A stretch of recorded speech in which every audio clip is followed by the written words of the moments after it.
다 같이 한 목소리로 같이 읽습니다. 우리가 실게 하지 마시옵고 다만 악에서 구하시옵소서. 나라와 권세와 영광이 아버지께 영원히 있사옵나이다. 아멘. 한 사람이 꿈을 꾸었다고 합니다. 꿈에 천국에 갔습니다.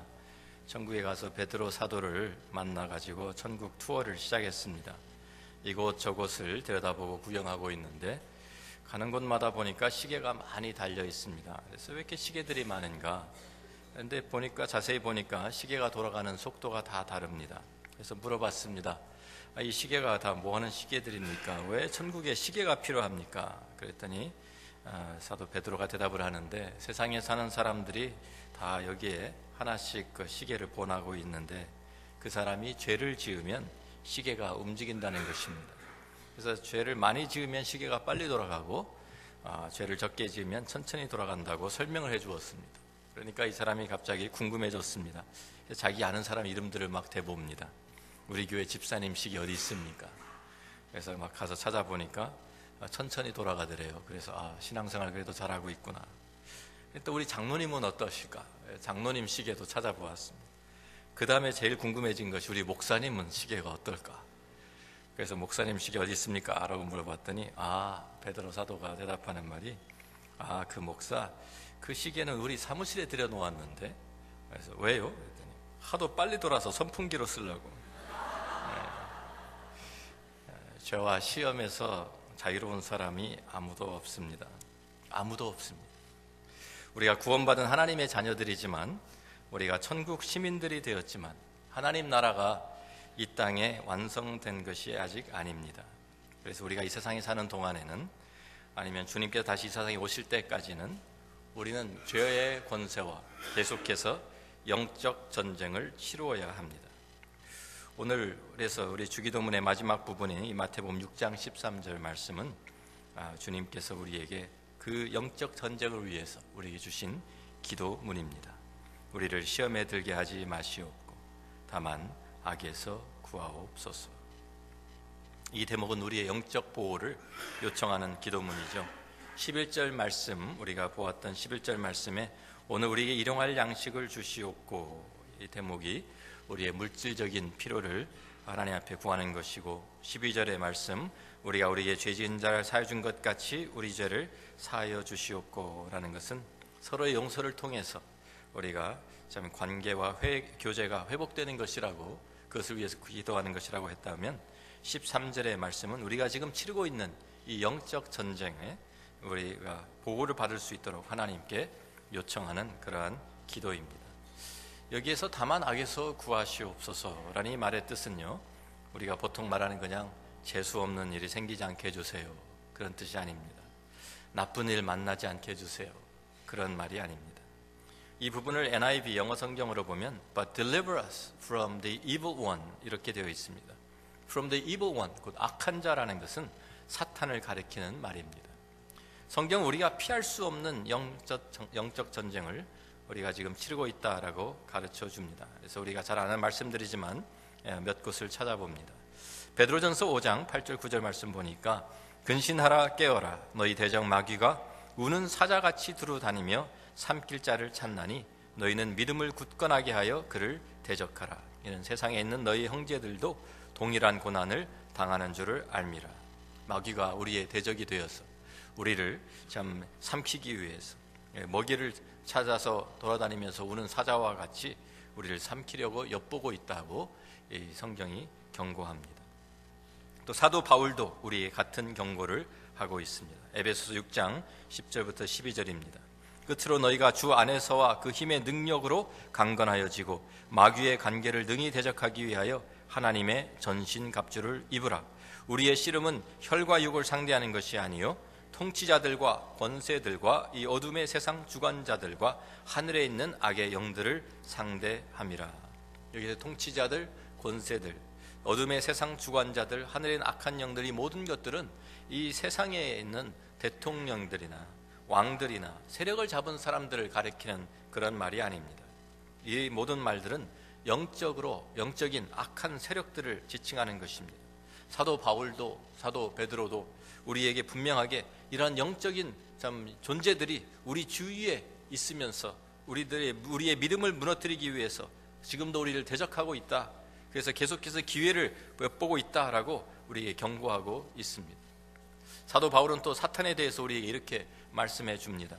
고린도서 11장 13절부터 보면 그런 사람들은 거짓 사도요 속이는 일꾼이니 자기를 그리스도의 사도로 가장하는 자들이니라.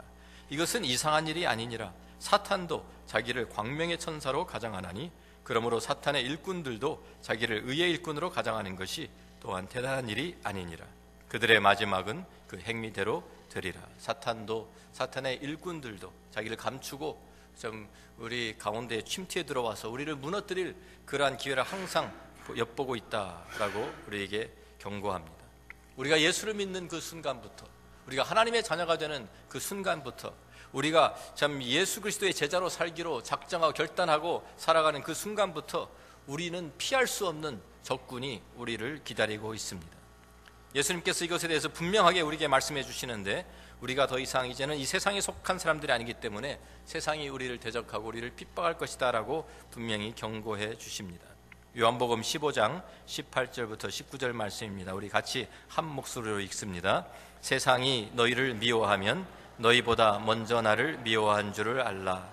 너희가 세상에 속하였으면 세상이 자기의 것을 사랑할 것이나 너희는 세상에 속한 자가 아니요 도리어 세상에서 택하였기 때문에 세상이 너희를 미워하느니라. 그렇죠.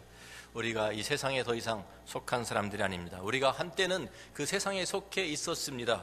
그런데 우리가 이제 그 사탄의 세력권에서 벗어나서 하나님의 백성이 되고 우리가 하나님의 자녀가 되었을 때 이제 자기의 세력권에 있던 사람이 자기의 세력권을 벗어나게 되니까 그 우리를 향한 사탄의 공격이 시작되는 것입니다. 우리가 이 세상에서 하나님의 뜻을 행하기를 원하고 하나님의 나라를 세우고 하나님의 이름을 높이려고 결단하고 살기 시작할 때부터 우리는 아주 무섭고 두려운 그러한 조건을 두게 되는 것입니다. 사탄은 여러 가지 방법을 동원해서 우리의 핍박하고 넘어뜨리려고 합니다.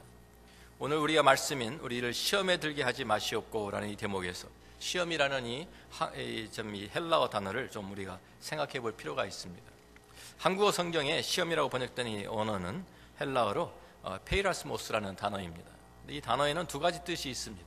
하나는 시련 혹은 단련이라는 뜻이 있고요, 또 다른 뜻은 유혹이라는 뜻이 있습니다. 그렇기 때문에 우리가 문맥을 통해서 어떠한 의미로 쓰여졌는지 잘 판단을 해야 합니다. 야고보서 1장에 가면 같은 단어가 분명하게 두 가지 다른 뜻으로 사용된 것을 우리가 볼 수 있습니다. 야고보서 1장 2절부터 제가 읽습니다. 내 형제들아 너희가 여러 가지 시험을 당하거든 온전히 기쁘게 여기라. 이는 너희 믿음의 시련이 인내를 만들어내는 줄 너희가 알미라. 인내를 온전히 이루라. 이는 너희로 온전하고 구비하여 조금도 부족함이 없게 하려 함이라. 여기서 나오는 시험은 조금 전에 말씀드린 같은 그 페이라스모스라는 단어입니다. 그런데 시험을 만나면 온전히 기쁘게 여기라고 그럽니다. 이유는 시련을, 그 믿음의 시련을 우리가 통해서 인내가 생기게 되고, 인내가 생기면 우리가 더 온전하고 성숙한 믿음을 가진 사람들이 될 수 있다고 우리에게 말씀해 주는 것입니다. 그런데 같은 야고보서 1장에서 우리가 좀 더 내려가 보면 1장 13절에부터 이런 말씀이 또 나옵니다. 사람이 시험을 받을 때에 내가 하나님께 시험을 받는다 하지 말지니 하나님은 악에게 시험을 받지도 아니하시고 친히 아무도 시험하지 아니하시느니라. 오직 각 사람이 시험을 받는 것은 자기 욕심에 끌려 미혹됨이니 욕심이 잉태한 즉 죄를 낳고 죄가 장성한 즉 사망을 낳느니라. 같은 단어인데요, 뜻이 다르게 쓰여지는 것입니다. 이 시험은 아까 얘기한 시험과는 다르죠. 시험은 아까는 온전히 기쁘게 여기라, 그런데 여기에서는 이것은 기쁘게 여기는 것이 아니죠. 욕심에 우리가 이끌리고 미혹되어서 죄와 사망으로 나아가는 그러한 유혹을 가리키고 있는 것입니다. 원어 자체에 두 가지 뜻이 있기 때문에 이것을 우리가 잘못 보면, 잘못 이해하면 혼돈이 일어날 수 있습니다. 단련이라는 뜻도 있고 유혹이라는 뜻도 있습니다. 그래서 영어 성경에서는 아주 이것을 같은 단어이지만 다른 영어 단어로 이것을 번역하는 것을 우리가 볼 수 있습니다. 그래서 영어 성경에서는 보통 테스트, 트라이얼이라는, 그래서 단련 이렇게 번역하기도 하고 템테이션, 유혹 이렇게 둘을 분리해서 번역을 합니다. 어떤 언어로든지 같은 한 단어가 두 가지 다른 의미로 사용되는 것은 흔하게 있는 일이지요. 한국말로, 우리 한국어로 말이라고 하면 타고 다니는 말이 될 수도 있고요, 아니면 우리 입을 통해서 나오는 말이 될 수도 있습니다. 어떤 것인지는 우리가 문맥을 통해서만 알 수 있는 것입니다. 영어로도 그런 단어들이 많죠. present 그러면은 선물이 될 수도 있고, 아니면 지금 현재라는 것을 우리가 이야기할 수도 있습니다. bark 그러면은 그것도 우리가 나무의 이 껍질을 이야기할 수도 있고요, 아니면은 강아지가 짖는 소리가 될 수도 있습니다. bat라고 하면은 그거는 우리가 야구할 때 쓰는 야구 방망이를 가리키는 말도 될 수 있고, 아니면 또 박쥐를 가리키는 말도 될 수 있습니다. 어떤 것인지는 스펠링도 다 똑같으니까 어떤 것인지는 문맥을 통해서만 알 수 있는 것처럼, 여기에 그 단어, 이 시험이라는 단어도요, 우리가 번역을 했는데 두 가지 다른 뜻이 있는 것입니다. 우리가 참 단련한다는 뜻인지 유혹한다는 뜻인지 어떠한 것인지는 그 문맥을 통해서 봐야 됩니다. 같은 우리 한국말도 그러니까 시험이라는 것이 두 가지 뜻이 있는 것 같아요. 그래서 학교에서 학생들이 시험을 치르면 점점 실력이 향상이 되죠. 그래서 자기가 모르는 것을 깨닫게 되고, 내가 이 부분을 더 보완을 해야 되겠구나, 여기는 더 공부를 해야 되겠구나, 그래서 더 실력을 갖추게 되고, 그래서 그와 같이 믿음의 단련도 우리의 믿음을 굳게 하고 성장하게 해서 우리가 하나님 앞으로 더 가까이 나갈 수 있도록 도와줍니다. 그런데 다른 한편으로는 또 시험이라는 것은 또 다른 뜻도 있죠. 내가 저 사람은 시험에 들었다 그러면은 그 시험은 좀 유혹에 빠져가지고 지금 죄에 빠졌다, 죄에 붙들렸다, 그런 말입니다. 그러니까 그것은 우리를 하나님으로부터 점점 우리를 멀어지게 만드는 것입니다.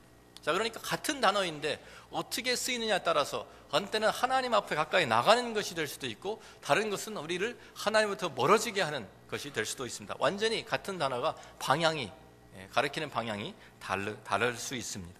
자, 그러면 사탄이 우리를 찾아올 때는 어떠한 목적을 가지고 우리를 찾아올까요? 우리를 당연히 하나님으로부터 가까이 가게 할까요? 멀어지게 하게 할까요?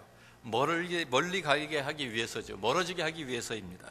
그렇기 때문에 오늘 마태복음 6장 13절에 나오는 이 시험이라는 이 단어는 유혹을 가리키는 말입니다. 우리를 시험에 들게 하지 마시옵고 다만 악에서 구하시옵소서. 우리를 하나님으로부터 멀어지고 하나님의 우리가 하나님 믿는 그 믿음을 무너뜨리려고 하는 이 사탄의 그 관계와 그 모든 세력으로부터 우리를 건져 주옵소서라는 기도의 내용입니다.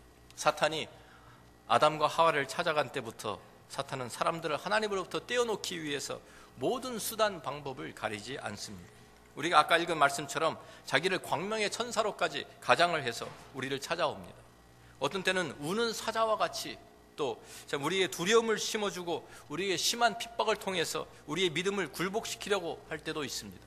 또 어떤 때는 달콤한 말로 우리를 유혹해서 죄에 빠지게 해서 넘어지게 하는 그러한 이중 전술을 통해서 우리를 넘어뜨리려고 하는 것입니다. 당근과 채찍 양쪽을 다 사용하는 사탄의 수법입니다. 그래서 우리에게는 영적인 전쟁이 우리에게 있다는 사실, 우리가 피할 수 없는 전쟁이 있다는 것을 우리가 항상 기억해야 합니다. 바나 리서치 그룹이라는 크리스천 이슈에 대한 연구를 하는 그룹이 있습니다. 이 그룹에서 미국 국민을 대상으로 설문조사를 했습니다. 설문조사를 해보니까 미국 사람들의 85%가 하나님을 믿는다라고 그렇게 답변했습니다. 하나님의 존재를 믿고 있고 절대자가 계시다라는 것을 믿는다는 사람들이 85% 이상의 사람들이 그렇게 조사에서 나왔습니다. 그런데 재미있는 것은 그 같은 사람들이 똑같이 하나님을 나는 믿고 있다라고 하는 사람들의 그 같은 설문조사에서 참 그 60%가 그 85% 중에 반 이상이 되는 60%나 되는 사람들이 사탄의 존재는 믿지를 않고 있다는 사실입니다. 하나님을 믿는다고 하는 사람 중에 반 이상이, 그런데 사탄은 하나님을 믿는데 사탄의 존재는 믿지 않습니다. 그거는 그냥 동화책이나 나오는 옛날 이야기라고 생각하는 사람들이 있다는 것입니다. 그러니까 크리스천들 가운데서도 사탄의 존재를 별로 심각하지 않게 생각하는 사람들이 있습니다. 그런데 우리가 영적인 전쟁을 치르고 있는데 영적인 전쟁에 우리가 들어가 있는지도 모르고 있다고 하면 문제 아닙니까? 전쟁에 나가 있는 사람이 지금 자기가 전쟁을 치르고 있는 것도 모르고 있으면 어떻게 자기를 보호하겠습니까? 우리가 지금 싸워야 되는데 적군이 누군지도 모르면 어떻게 자기 자신을 보호하고 전쟁에서 승리할 수 있겠습니까? 아마 제일 먼저 전쟁터에서 희생자가 되고 말 것입니다. 우리는 다 세상에서 뽑힘을 받아서 구별되어서 하나님의 자녀로 그리스도의 군사로 나선 사람들입니다. 그 순간부터 우리는 이미 영적 전쟁터에 있는 것입니다. 우리가 싫든지 좋든지 우리는 영적 전쟁을 치러야만 합니다. 그래서 우리가 이 기도가 꼭 필요한 것입니다. 이 영적인 전쟁에서 우리가 어떻게 승리할 수 있을까? 우리가 영적인 전쟁에서 우리가 어떻게 보호를 받을 수 있을까? 이것을 우리에게 가르쳐주는 기도가 이 주기도문의 마지막 대목인 것입니다. 우리의 육체적인 필요뿐만 아니라 우리의 물질적인 필요뿐만 아니라 우리의 관계적인 회복, 용서를 통해서 우리의 교제가 회복되는 것뿐만 아니라 우리가 이 세상을 살아가면서 영적인 전쟁을 우리가 치러야 되는데 이 영적인 전쟁에서 어떻게 승리할 수 있을까? 우리가 이 기도를 통해서 배우게 되고 이 기도를 드려야 하는 것입니다. 하나님께서는 이미 우리가 영적 전쟁에서 승리할 수 있도록 우리에게 주신 도구들과 방법들이 있습니다. 우리가 그것을 사용하면서 하나님의 보호하심을 요청하는 것입니다. 많은 때 우리는 영적 전쟁이라면 굉장히 거창하게 생각하는 경우가 많은 것 같아요. 그래가지고 영적인 거인들이나 이런 것을 승리하지 우리 같은 사람들은 매일 그냥 패배하고 넘어지고 우리는 쓰러지는 그런 영적 전쟁에서 우리는 매일 패배하는 사람들이다, 이런 생각을 가진 사람들이 많은 것 같아요. 그런데 에베소서 6장 10절부터 18절 말씀을 제가 읽습니다. 아까 우리가 읽었던 말씀이지만 제가 다시 한번 읽어드립니다. 끝으로 너희가 주 안에서와 그 힘의 능력으로 강건하여지고 마귀의 관계를 능히 대적하기 위하여 하나님의 전신갑주를 입으라. 우리의 씨름은 혈과 육을 상대하는 것이 아니요 통치자들과 권세들과 이 어둠의 세상 주관자들과 하늘에 있는 악의 영들을 상대함이라. 그러므로 하나님의 전신갑주를 취하라. 이는 악한 날에 너희가 능히 대적하고 모든 일을 행한 후에 서기 위함이라. 그런즉 서서 진리로 너희 허리띠를 띠고 의의 호심경을 굳히고 평안의 복음이 준비한 것으로 신을 신고 모든 것 위에 믿음의 방패를 가지고 이로써 능히 악한 자의 모든 불화살을 소멸하고 구원의 투구와 성령의 검 곧 하나님의 말씀을 가지라. 모든 기도와 간구를 하되 항상 성령 안에서 기도하고 이를 위하여 깨어 구하기를 항상 힘쓰며 여러 성도를 위하여 구하라. 지금 사도 바울 스스로가 로마 감옥에 갇혀서 이 편지를 쓰고 있습니다. 자기 자신도 영적 전쟁을 치르면서 자기와 동일한 영적 전쟁을 치르고 있는 형제들을 위해서 이 편지를 쓰면서 그 사람들에게도 너희도 하나님의 전신갑주를 취해야 영적 전쟁에서 승리할 수 있다라고 가르쳐 주는 것입니다. 여기서 우리가 중요하게 보여야 될 것이 하나님의 전신갑주입니다. 다시 말해서 내 힘으로 내 스스로 사탄의 힘과 그 세력들을 참 그 모든 악한 영들을 대적할 수 없다는 것이죠. 그래서 우리 에베소 6장 10절에는 주 안에서와 그 힘의 능력으로 강건하여지라고 우리에게 권고합니다. 우리 스스로의 힘으로는 부족하기 때문입니다. 우리가 아무리 힘을 키워도 사탄을 대적하기에는 역부족입니다. 제가 미국에 12살 때 와가지고 처음 학교에 이제 7학년에 들어갔는데 그때만 해도 동양 아이들이 많지가 않아가지고요. 시카고에서 독일 사람들이 모여 사는 동네에서 학교를 다녔습니다. 그런데 아이들이 저를 보더니 원숭이 본 것처럼 막 반겨요. 구경거리가 생겨서. 그러니까 저희 반 아이가 아닌 다른 반 아이들도 막 우리 반에 들어와서 기웃거리면서 동양에 왔다고 처음 보니까 그 정도로 참 와서 구경하고 제가 구경거리가 되었었습니다. 특히 어린 아이들이 어릴수록 참 인종차별 같은 것도 더 노골적으로 합니다. 근데 제가 그때만 해도 키가 지금같이 좀 컸으면은 뭐 걱정이 하나도 없었겠죠. 그런데 어릴 때라 12살 때 미국에 왔는데 그때는 제가 한국에서도 작은 키였던 것 같아요. 뭐 5풋이 안 돼가지고 왔어요. 그래가지고 한 4풋 8 정도 됐는지 하여튼 그래가지고 그 미국에 와서 이제 열심히 먹으니까 이제 사춘기도 되고 그래가지고 키가 크는데 1년 만에 12인치 1풋가 자랐어요. 지금보다 조금 못 미치는 그런 키가 이제 갑자기 1년 만에 컸는데 그래가지고 제 지금도 보면 이 무릎 옆에 보면은요 이 살들이 터진 자국이 있습니다. 하도 빨리 자라가지고 빨리 자라면 살이 터져요. 그런데 그래가지고 그래도 안 되겠어요. 아이들이 계속 놀리니까 생각을 하다가 내가 자신을 지킬 줄 알아야지. 그래서 태권도를 배우기 시작했습니다. 그래서 태권도 도장을 멀리 있는데도 참 자전거를 타고 다니면서 열심히 이제 실력을 이제 가서 연마를 한 것이죠. 그때 또 뭐 브루슬리 한참 유행할 때고요. 그래가지고 흉내를 내면서 참 열심히 하여튼 태권도를 했습니다. 그래서 고등학교 이제 바로 들어가가지고 고등학교 때는 인터내셔널 데이가 있어가지고 그때 이제 각각 자기 문화 소개하기도 하는데 그래서 우리 친구들하고 학교에서 태권도 시범도 보이고 격파 시범도 하고 그랬습니다. 그랬더니 그 다음부터 그 본 구경하는 애들이 저만 보면 슬슬 피합니다. 쟤는 건들면 안 되는 애야. 그리고 이제 피해 다녔어요. 자, 그런데 우리가 그 태권도 아무리 연마한다 그래도 사탄이 우리가 태권도 했다고 쟤는 건들면 안 돼, 피할 것 같습니까? 무섭다고 우리가 좀 힘 좀 키우고 알통 좀 키운다고 사탄이 무서워서 도망할 것 같습니까? 영적인 전쟁은 우리 힘으로 되는 것이 아닙니다. 영적인 전쟁에서는 하나님의 영적인 무기가 필요한 것입니다. 그 무기가, 영적인 무기가 우리에게 갖추어져 있느냐, 이게 중요한 것입니다. 사탄이 가장 두려워하는 것이 무엇입니까? 하나님의 말씀, 또 하나님의 성령의 그 은혜 가운데에서 우리가 드리는 기도, 이것입니다. 주 안에서와 그 힘의 능력으로 강건하여지고 하나님의 전신 갑주를 입으라고, 취하라고 우리 그래서 말씀하는 것입니다. 영적인 전쟁은 영적으로 준비해야 되고 영적으로 상대해야 합니다. 하나님의 전신갑주에 대해서 자세하게 나오고 있지요. 진리의 허리띠, 의의 호심경, 평안의 복음이 준비한 신, 믿음의 방패, 구원의 투구, 성령의 검인 하나님의 말씀, 여러 가지가 다 나오는데 중요한 것은 이 모든 것을 우리가 어떻게 얻을 수 있느냐. 많은 때 우리 생각에는요, 우리가 이것을 영적인 거인이 되어야 이러한 영적으로 무장될 수 있다 생각하는데 그렇지 않습니다. 하나님의 전신갑주는 하나님의 말씀을 공부하면서 우리가 얻을 수 있는 것입니다. 우리가 구원에 대한 진리를 깨닫게 되고 우리가 올바른 믿음을 가지게 되고 하나님의 의를 경험하기 시작하고 우리가 그리스도 안에서 성장할 수 있는 이 모든 것들이 다 어떻게 이루어지냐면 하나님의 말씀을 공부하면서 이루어지는 것입니다. 그래서 성령의 검, 곧 하나님의 말씀을 가지라고 성경이 우리에게 말씀하는 것입니다.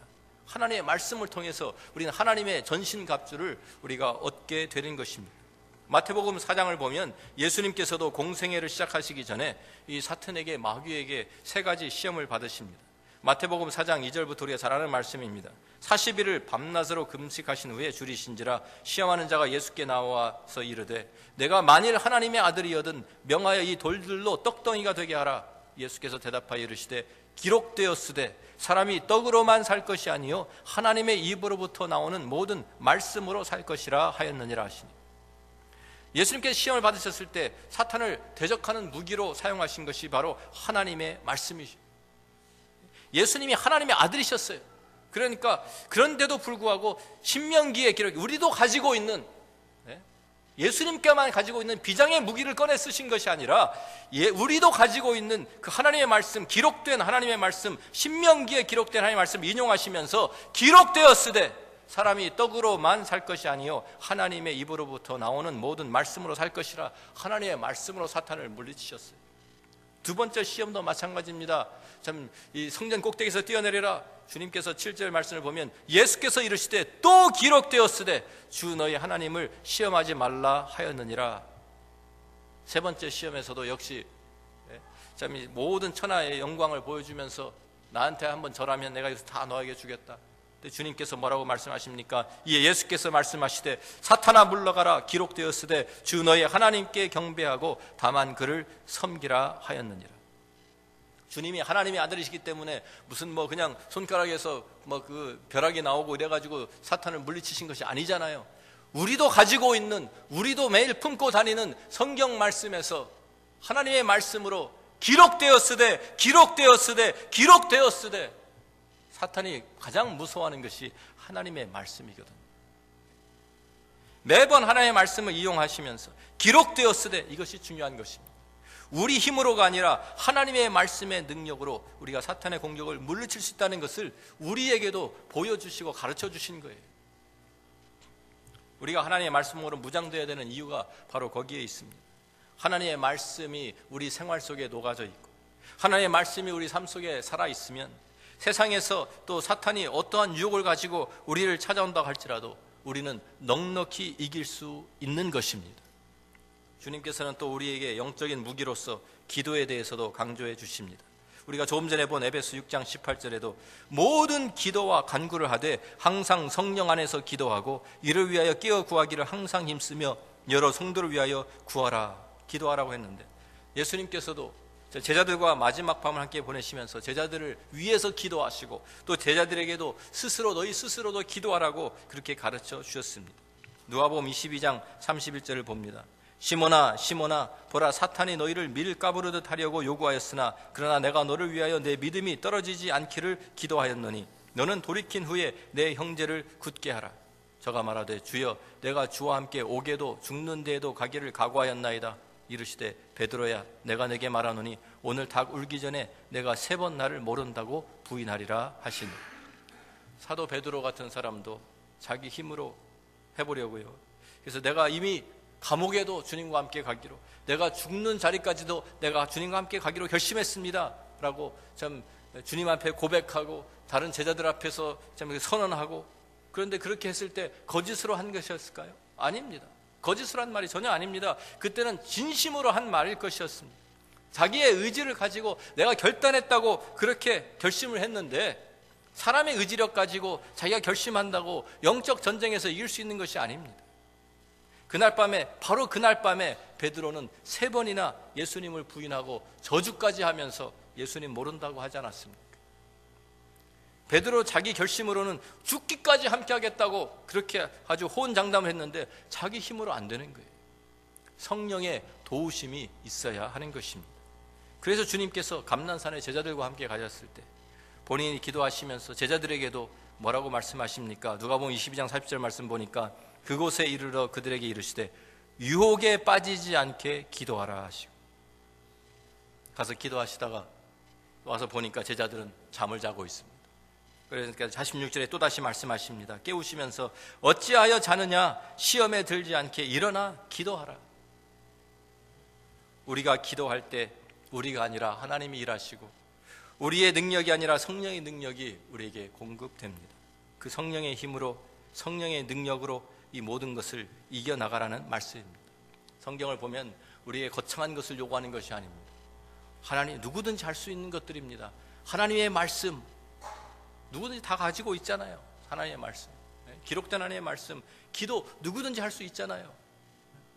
꼭 뭐 특별한 사람들만 기도할 수 있고, 우리는 특별하게 뭐 영적인 그런 체험을 하고 그래야지 우리가 참 우리 자신을 무장하고 우리가 사탄을 대적하고 할 수 있다 생각하는데 그렇지가 않습니다. 우리가 항상 보면 성경에서 하나님께서 우리에게 주시는 그 방법은 항상 굉장히 심플한 것입니다. 기초적인 것입니다. 가장 기본적인 것입니다. 말씀과 기도입니다. 그거 외에는 사실 다른 것이 필요가 없습니다. 우리가 말씀으로 무장되고 기도로 무장되면 우리가 이 세상을 살아가는 동안에 우리는 승리할 수 있다는 말입니다. 우리가 이 세상을 살아가는 동안에 영적 전쟁을 피할 수도 없고 유혹을 피할 수도 없지만, if가 아니라, 영어로 하면 if가 아니라 when입니다.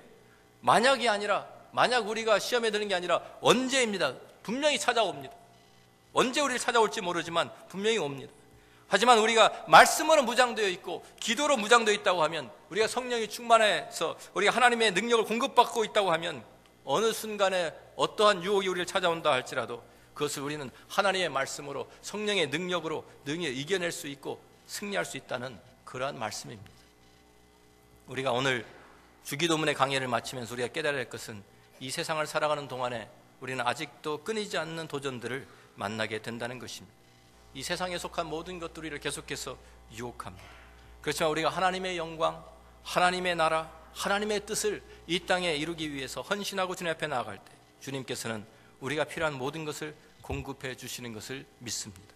우리의 일용할 양식도 주실 것이고 우리의 관계도 다시 회복시켜 주시고 우리가 사탄의 세력과 대항해 싸울 때 필요한 힘과 능력도 우리에게 공급해 주십니다. 그래서 이 주기도문, 우리가 따라서 기도하면서 우리의 기도가 더욱 깊어지기를 원합니다. 우리가 주님 앞에 더 가까이 나가기를 원합니다. 우리가 더욱 주님을 닮아가기를 원합니다. 우리 모두가 주 안에서 승리를 경험하기를 원합니다. 하나님과 더 깊은 사랑에 빠지는 여러분이 다 되시기를 주의 이름으로 축원합니다. 기도합니다.